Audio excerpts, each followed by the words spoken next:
I'm a 28-year-old woman, and I've always thought of my family as close-knit, maybe even more than most.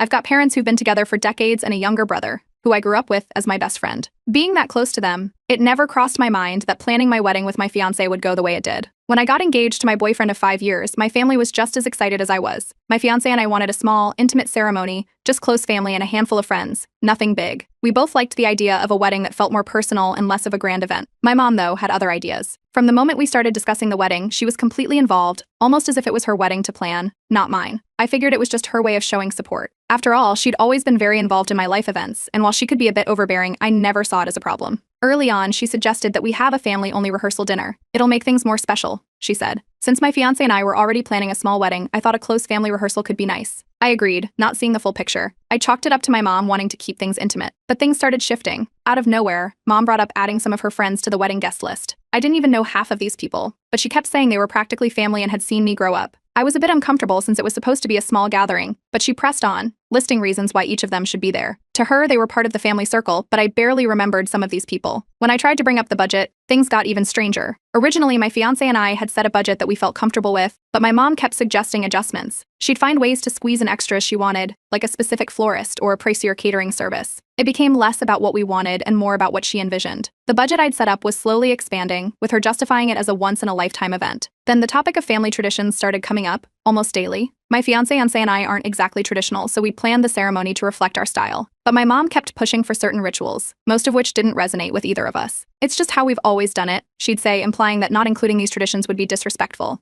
I started to feel like the wedding was morphing into something I hardly recognized. The pressure only grew when she brought up a new venue she'd found. We'd already settled on a charming little spot, simple and perfect for us, but my mom was insistent about this other place. It was larger, grander, and felt more like something for a big, extravagant event. This is a once-in-a-lifetime opportunity, she said again, as if that alone made it worth abandoning everything we'd planned. I didn't want to upset her, so I reluctantly agreed, feeling cornered. When it came to choosing bridesmaids, things got awkward with my friends too. My mom started questioning my choices, suggesting her own picks based on who she thought would look best in photos or who was closest to the family. She wanted to swap out my friends for distant relatives or family friends she liked better. It wasn't just about appearances either. She genuinely seemed to want her circle involved in every aspect, pushing my friends to the sidelines. Then came the invitations. I had my own idea of what they should look like and wanted to handle the guest list with my fiancé, but my mom insisted on taking over the invitations, saying she'd make sure everyone felt welcomed. I was uncomfortable with the idea, but again, I let her handle it, thinking it would make things easier. In hindsight, this was a mistake. At the family-only rehearsal dinner, things went downhill quickly.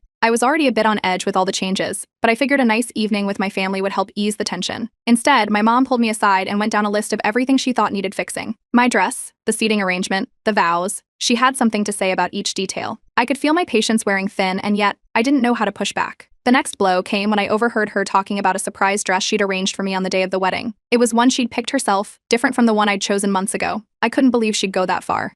My fiancé, who was starting to pick up on my stress, tried to step in, suggesting we set some boundaries with my mom. But every time I tried to talk to her about it, she'd brush it off, saying she was just trying to make sure everything went smoothly. At my own bridal shower, the situation escalated again. It felt more like a party for my mom than a celebration for me. She'd taken over the decorations, invited her friends over mine, and had even chosen a theme I'd never agreed to. I was there as a guest, not as the bride-to-be. By the end of it, I felt completely sidelined, like I was watching someone else's party. Then the final blow hit. My mom called me and calmly explained that she'd restructured the ceremony. According to her, she had decided it was best to keep it as a family-only event, which meant I wouldn't actually be attending my own wedding.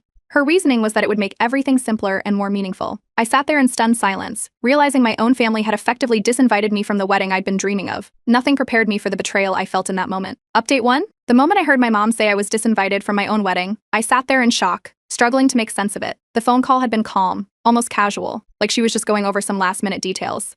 But the words kept echoing in my mind. She'd restructured the ceremony into a family-only event, deciding it was better this way. I could barely breathe. This was my wedding. How could my family make such a decision without me? I called my parents back the next day, thinking there had to be a misunderstanding. But when I got them on the phone, they both seemed completely unfazed. My mom went on about how she was doing this for the family's sake, saying it was a tough decision but the right one. She insisted this was best for everyone involved, that they were looking out for me, for us. It was as if the wedding was suddenly their project, not the day my fiancé and I had been planning together for months. Then, my younger brother chimed in. We'd been close all our lives, so I thought he'd back me up. But to my shock, he agreed with my parents. He told me they were only trying to save me from myself, as if I'd somehow lost control over my own wedding. He said they just wanted what was best for me, and that I needed to trust them. It didn't make sense. This was the same brother who'd always joked about how ridiculous family drama could get. Now, here he was, fully on their side. My fiancé, who had heard everything, was as shocked as I was. He tried to be supportive, but he suggested I consider where my family was coming from. Maybe they felt overwhelmed, maybe it was a mistake. But none of it added up, and I couldn't ignore the pit in my stomach. After all, he knew how much this day meant to me, to us. That evening, I decided to have a heart-to-heart with my mom. I needed to understand why she would take control like this.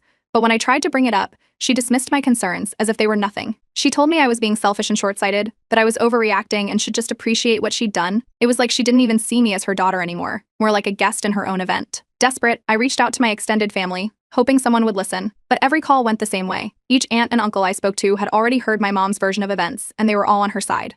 She'd framed the wedding as this intimate family celebration and had somehow convinced them that I was completely on board. I felt like a stranger in my own family, my own story twisted into something unrecognizable. Then came the social media posts. My mom started posting about the wedding as if it was already set in stone. She'd share pictures of wedding planning and talk about how close family was coming together for a beautiful, intimate celebration. She made it sound like I was thrilled about it, like I was part of this decision. Friends started messaging me, congratulating me on the intimate family gathering, and I was too embarrassed to tell them the truth. It was unreal. Seeing all this, my fiancé stepped in again. He suggested maybe we should consider a quick courthouse wedding, just the two of us. He figured it would spare us more family drama and let us at least enjoy the day without the stress. I knew he was right, but the thought of going through with it without my family hurt. I'd always pictured them there, celebrating with us. Just when I thought I couldn't feel any worse, my brother reached out again. This time he didn't hold back. He told me straight up that they thought I was too immature to plan a wedding, and that my mom was only helping me by stepping in. He said I should be grateful for her guidance, and that they were actually saving me from embarrassing myself. Hearing this from him broke something in me. I started to spiral. I kept wondering if I'd somehow caused this, if maybe they were right, and I'd just been blind to it. My best friend noticed something was wrong and urged me to talk to someone. She said my family's behavior was controlling, that this wasn't normal, and encouraged me to take back control. With her push, I decided to start seeing a therapist. I needed someone to help me make sense of what was happening, to figure out how to set boundaries. Around this time, my mom started sending a flood of messages. Each text was more guilt-inducing than the last. She said I was abandoning the family, that I'd ruined everything. She painted herself as the victim, claiming she'd only tried to do what was best. Each message felt like a punch,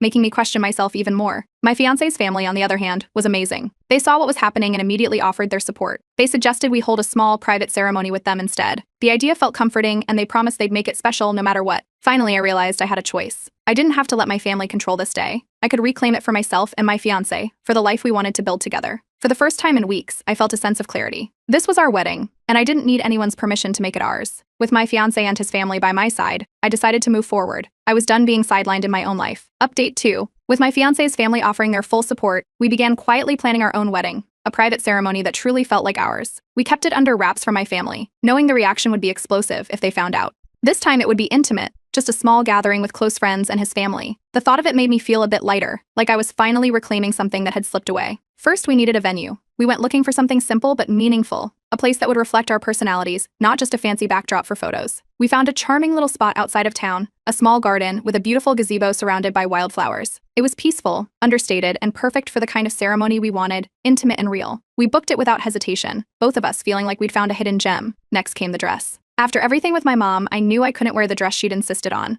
I wanted something that felt like me, not like her idea of a bride. I found a dress at a local boutique, simple, elegant, and completely my style. When I put it on, I felt a surge of independence, as if I was finally stepping out of the mold my family had tried to fit me into. I bought it that day, no second guessing. Even as we moved forward, I couldn't fully shake the guilt. Part of me felt like I was betraying my family by planning this wedding without them. I decided to reach out to my mom one last time, hoping we could talk things through, but that conversation went nowhere. She accused me of turning my back on the family, making it clear that she didn't see my side of things at all. I hung up, feeling more certain that this was the right path, even if it hurt. With my mom's reaction in mind, we kept our guest list small. I invited my best friends, the same ones who'd been pushed aside by my mom's bridesmaid suggestions. They were thrilled to be included, and they stepped up in ways I hadn't expected. They offered to help with everything, from decorations to arranging a small potluck for after the ceremony. Seeing their enthusiasm reminded me of what true support looked like, and it made me even more grateful for their friendship. My fiancé's family was equally amazing. His parents offered to handle anything we needed, no questions asked. His sister volunteered to help with flowers, and his dad even offered to make a speech. They'd always treated me like family, but this took it to another level. I never expected to feel so accepted, and it was comforting to have people genuinely excited for us, without any hidden agendas. But somehow my family found out, I'm still not sure how, but one day I got a call from my dad, demanding an explanation. He was furious, saying I was excluding them from my life, and that this new wedding was an insult to the family. I could hear my mom in the background, fuming, saying they'd been disrespected. It didn't matter to them that they'd left me out of my own wedding plans. They were fixated on being in control. Then came the ultimatum from my brother. He called separately, saying that if I went through with this new wedding, he'd cut me off for good. He called it selfish, saying I'd ruined everything, that I was making a mockery of our family's traditions. It was heartbreaking to hear him talk like that, especially since we'd been so close growing up. But he seemed resolute, leaving me with a choice: go along with my parents' version of the wedding, or lose him forever. I was torn. Family loyalty had always been a part of my identity, and for so long I'd put their needs and expectations before my own. But as I reflected on it, I realized that following their wishes had cost me more than I could have imagined. I knew if I backed down now, I'd be right back under their control, unable to make choices for myself. I couldn't let that happen. In therapy, I brought up these feelings, and my therapist helped me understand the roots of my guilt. She pointed out how much I'd sacrificed to keep the peace with my family, how I'd prioritized their happiness over my own, time and time again. She encouraged me to focus on what made me happy, reminding me that family loyalty didn't mean letting myself be controlled. Determined to follow through, my fiancé and I finalized every detail, from the music to the decorations. It felt surreal to plan something that wasn't filtered through my family's preferences, but it also felt incredibly freeing. We decided to temporarily block their numbers to avoid any last-minute drama. For once, we could focus on what truly mattered, celebrating our love and the start of our lives together. When the big day arrived, it was everything we'd hoped for. The garden was quiet, with soft sunlight filtering through the trees, and our friends and his family filled the space with laughter and warmth. My best friend stood by my side, and my fiancé's dad gave the most heartfelt speech, welcoming me into their family. The whole day felt like a breath of fresh air, free from the pressure and tension that had weighed on me for so long. Standing there, surrounded by people who truly cared for us, I realized just how right this decision had been. This wedding was ours, not anyone else's. It might not have been the grand celebration my family wanted, but it was real, filled with love and authenticity. And in that moment, I finally felt at peace, ready to move forward into this new chapter with the people who genuinely supported us. Update 3. After our wedding, I started posting a few photos to share with close friends. Nothing fancy, just a couple of shots of us in the garden, laughing, surrounded by the small group who had been there to celebrate. I wanted to remember this moment, to mark it as a new beginning. What I didn't expect was that these simple photos would trigger a full-on family meltdown. It didn't take long for the calls and messages to start flooding in. At first, it was just a few notifications. My parents were furious and didn't hold back. I opened one message after another, each one worse than the last. They called me selfish, ungrateful, and accused me of abandoning the family. My mom wrote long paragraphs about how I'd betrayed them by excluding them from the most important day. She insisted I'd embarrass them and questioned what people would think. There was nothing positive, just guilt and shame, over and over. Then my brother got involved. His messages hit even harder. He told me I'd chosen strangers over family and that he'd never forgive me for this humiliation. He made it clear that, to him, I'd abandoned him, and he didn't see a way back from this. Each message felt like a punch, more personal and hurtful than the last. He brought up memories from years back, using them as proof of how I'd apparently always been selfish, always on my own path. It was overwhelming. I needed space to think, to process everything. I decided to cut off communication, just for a while, to get my head clear.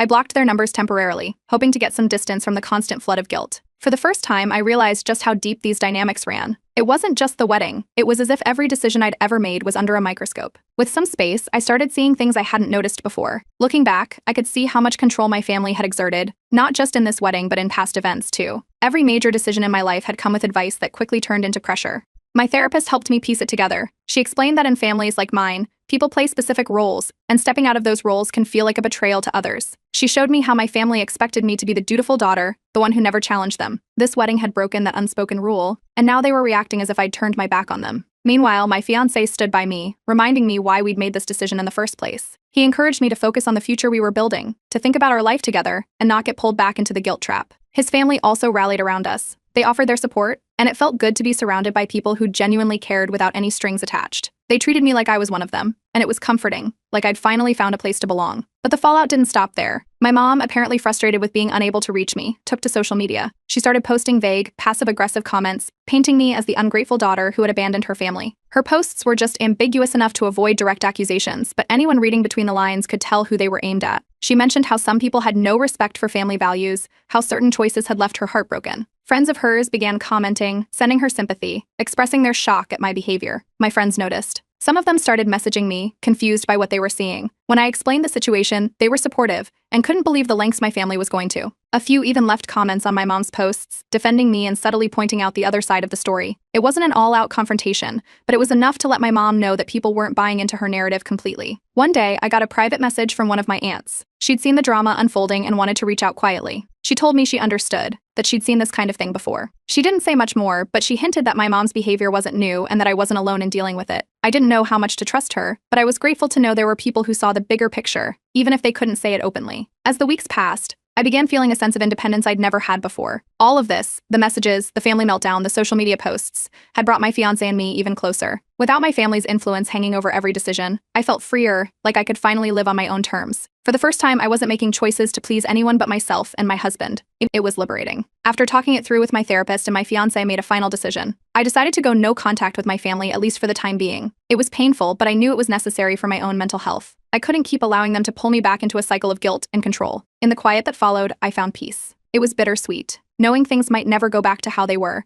but I could finally see a future where I wasn't bound by anyone else's expectations. Now, I could focus on building a family, a life that was truly my own, surrounded by people who respected me for who I was. Update 4. As time went on, I began hearing more about what my family had been saying about me. A mutual friend reached out, hesitant but concerned, and let me know that my mom had been spreading stories about my betrayal to anyone who would listen. She painted me as ungrateful, rebellious, even cruel. According to her, I'd abandoned my family in the most selfish way, leaving them blindsided and humiliated. She didn't mention her role in the whole thing, of course, to anyone hearing it. I was the bad daughter who'd cut off her own family for no reason. My husband's family saw the posts and heard some of the gossip too. Instead of pulling back though, they stood by me, reminding me I'd done the right thing by setting boundaries. His mom even reached out to tell me how proud she was of me for standing up for myself. The support from them made all the difference. They'd become the family I'd never realized I needed. Then, out of nowhere, my brother reached out. He sent a short message apologizing for how he'd treated me. He admitted that he'd felt pressured by our parents to stay in line and that he was wrong to side with them. Part of me was relieved. I'd missed him, and his words felt like a small crack in the wall that had gone up between us. But I couldn't shake the memory of his harsh words during the wedding chaos, and I wasn't sure I could trust him fully. It was hard to know if he meant it, or if he'd come around because he saw the damage their actions had caused. In therapy, I had a breakthrough that helped me put things into perspective. For so long, I'd prioritized my family's needs over my own, always bending to make sure they were comfortable. But now I realized that my guilt was rooted in years of being conditioned to put myself last. It was freeing to understand this. With my therapist's support, I finally started letting go of that guilt, recognizing my right to choose my happiness, even if it didn't align with their expectations. Not long after, my mom reached out, her tone entirely different from before. She claimed she never meant any harm and that this was all just a misunderstanding. She urged me to come back to the family, to move forward and let the past go. It sounded like she wanted to brush it all under the rug without acknowledging the hurt she'd caused. But instead of anger, I felt a sense of clarity. I knew I needed closure, and for that, I needed a real conversation with them, not another act in their performance of family unity. After talking it over with my therapist and husband, I decided to meet with my family one last time. I wanted a clear ending, whether or not they acknowledged their actions. My husband offered to come with me for support, but I felt this was something I needed to face alone. I set up a time, and as the day approached, I focused on staying calm, reminding myself this meeting was for me, not them. The gathering was tense from the start. My parents acted as if nothing serious had happened, greeting me with forced smiles and trying to make small talk. My mom even brought up some old family memories, almost like she was trying to reset everything. But I wasn't there to pretend. When I brought up how much their actions had hurt me, my mom brushed it off, saying they'd been just trying to help. She deflected every point I raised, insisting their intentions had been pure. It was as if acknowledging any fault was out of the question. I stood my ground, explaining how deeply their manipulation and control had affected me, especially during what should have been one of the happiest times of my life. I told them how I'd felt excluded, how I'd been left out of my own wedding. My mom grew emotional, insisting she'd only wanted the best for me and couldn't understand why I saw her as the villain. To her, it was all a big misunderstanding, something I'd blown out of proportion.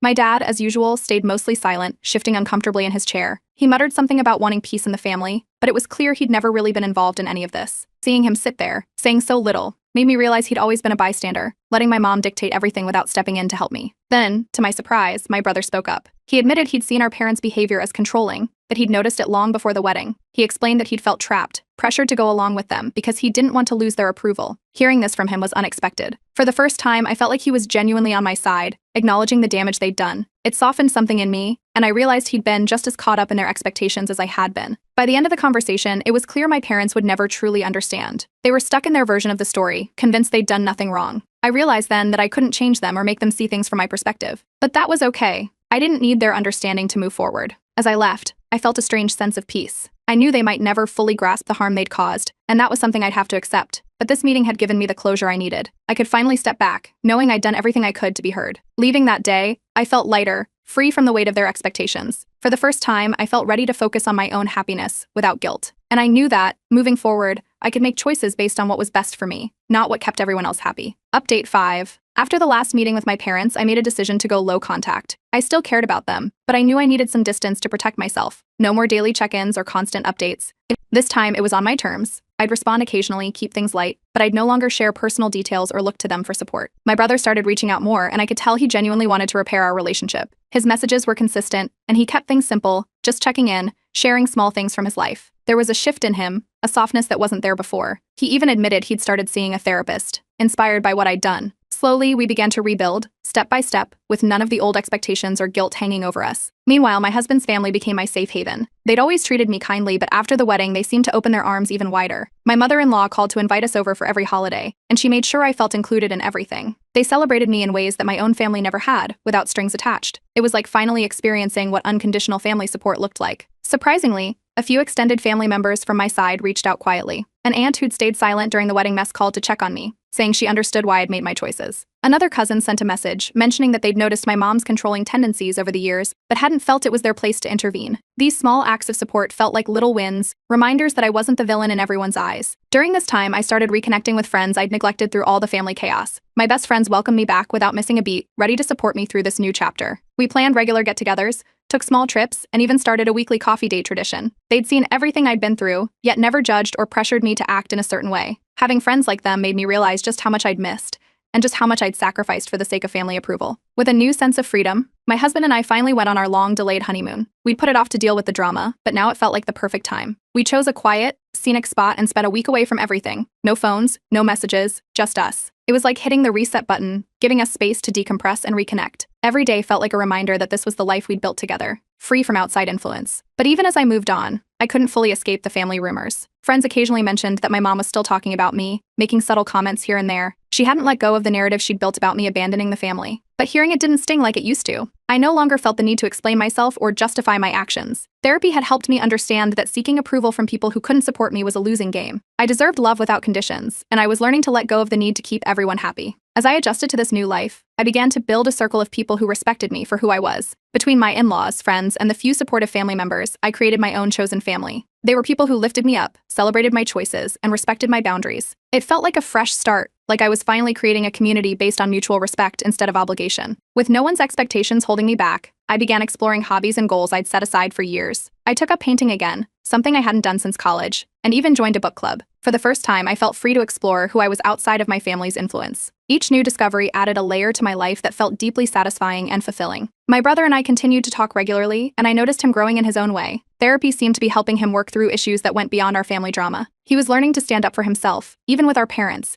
and it was encouraging to see him break out of the mold they'd put him in. We talked about our childhood, shared memories, and gradually rebuilt our bond on a healthier foundation. Eventually, I decided to have one last conversation with my parents. It was more for me than for them, a chance to set clear boundaries and let them know where I stood. I explained that while I still cared for them, I wouldn't tolerate any more attempts to control my life. I needed respect for my choices, or there would be no relationship at all. Predictably, they didn't fully understand, and my mom tried to make it about how much I'd hurt her. But this time, I didn't engage. I was calm, clear, and didn't feel the need to defend myself. I left knowing that whatever happened next was up to them. As I walked away from that conversation, I felt a bittersweet sense of acceptance. They might never change, and I had to make peace with that. But that realization came with relief, too. I no longer needed their approval to feel whole. I was ready to live life authentically, focusing on what made me and my husband happy. Now, as I look to the future, I feel hopeful. My husband and I are building a life we're both proud of, and we talk openly about the kind of family we want to create, one rooted in love, respect, and genuine support. If we have children someday, they'll know they're loved for exactly who they are, with no strings attached. Looking back, I see how far I've come, and I'm grateful for the journey. This experience taught me that family isn't just about blood. It's about the people who stand by you without conditions, who support you as you are. And as I move forward, I'm determined to fill my life with that kind of love, the kind that truly lasts.